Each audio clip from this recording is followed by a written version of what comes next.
it was at this time when Xerxes is moving back via the land route, and emissary from the Spartans comes after Salamis, telling the king that he is going to pay for the death of Leonidas. And it was said, according to Herodotus, that the great king just laughed at them and just said, Mardonius will deal with you. And just to add, it's even though Xerxes is taking a good chunk of the army back, Mardonius is still being left with a pretty powerful force, which is well over 100,000 strong by at least even modern estimates. I'm pretty sure Herodotus would probably say it's like, like 2 million Persians were still left.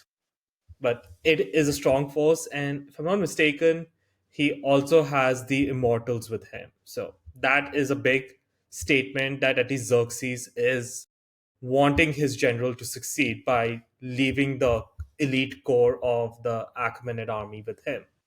Yeah. And Mardonius is pretty closely related to the Great King, I might add. So it was his father who was one of the seven major nobles that helped prop Xerxes' father Darius up to the throne. And the families grew closer through a lot of marriages and such. And Mardonius is actually both the nephew and brother-in-law of Xerxes himself. And he's hoping also if he completes the subjugation of Greece, the entire region will become his as his personal satrapy. And that is also one pretty, his own selfish goal. And he is a pretty capable commander, having, in the years prior to the invasion starting, just subjugated Thrace as well, pretty brutally and efficiently. So it's a pretty decent choice of a commander to be let, to left in command here. Absolutely. And he's going to need a competent commander in the region because as Xerxes is going back to Asia, the Greek city of Potidea erupts in a revolt. Potidea is a polis in the sort of north of Greece, bordering You can see it in Macedonia. on the map here in the orange region. It's one of those three, the leftmost extension that's jutting out in the Aegean Sea. You can see it right near Olynthus. Yeah, That's and the city. this city breaks out in revolt, and obviously it's behind the Persian lines, so it carries a degree of sensitivity, especially since they're fellow Greeks.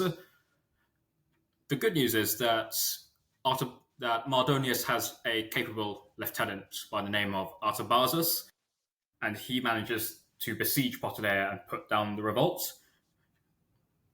Uh, it's worth making a note of this name, Artabazus, because he will show up later in the campaign, and in Herodotus's account, he sort of becomes the voice of reason in the Persian camp, whereas Mardonius wants to engage the Greeks in battle. He's ambitious. If he wins this fight against the allied Greek army and takes the entirety of Greece, then it's obviously glory to his name. And obviously, he has a lot riding on this since he wants Greece to become his personal satrapy. Artabazus becomes the sort of voice of caution. And this is quite a common thing, common trope in Greek history where there's this voice of caution that speaks with the voice with the sort of benefit of hindsight. So he's the Parmenion here. Yeah. But this is what's happening on the Persian side of the story. If you go to the Greek side, the Greeks are having a great time. They've just won this. They're elated. They've won this magnificent victory at Salamis. And in a rare show of unity and respect between Greek cities, the Spartans actually honor Themistocles with a crown. And Themistocles is given this trip to Sparta where he joins in the victory parade. They give him a crown, and he actually makes his way back to Athens with a Spartan escort, which is a massive, massive honor, which they had never given to any statesman from another Greek city-state. So Themistocles is Ego over the going on moon. high. Yeah, Themistocles is over the moon at this, and relations between Sparta and Athens are actually pretty good.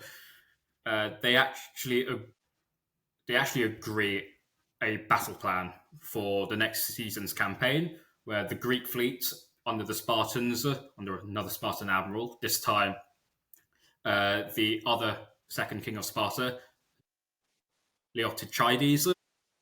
He's the second king of Sparta, and he's also a grown adult because Leonidas, the king of Sparta who died at Thermopylae, he leaves behind a son, and thus, obviously, this child can't lead the city-state of Sparta, so he goes under a regency under Pausanias, one of his relatives. An interesting figure, to say the least. Uh, Now, I've gone so through maybe we the... should, yeah, Yep. suggesting before we do that, like, we get into the campaigning season of the year 479 BC, perhaps we should turn back the clock a little bit, talk about one of the key characters of the upcoming battle, Alexander of Macedon. And folks, this is not the Alexander, because the guy we know as the Great, he was the third Alexander. This is the Yeah. first. Alexander I is a vassal of the Persian king. However, he does have ties to Greece owing to the sort of claimed heritage of his dynasty, the Argead dynasty. They are called the Argead dynasty because they claim who have emigrated to Macedon from Argos after being exiled from the city there.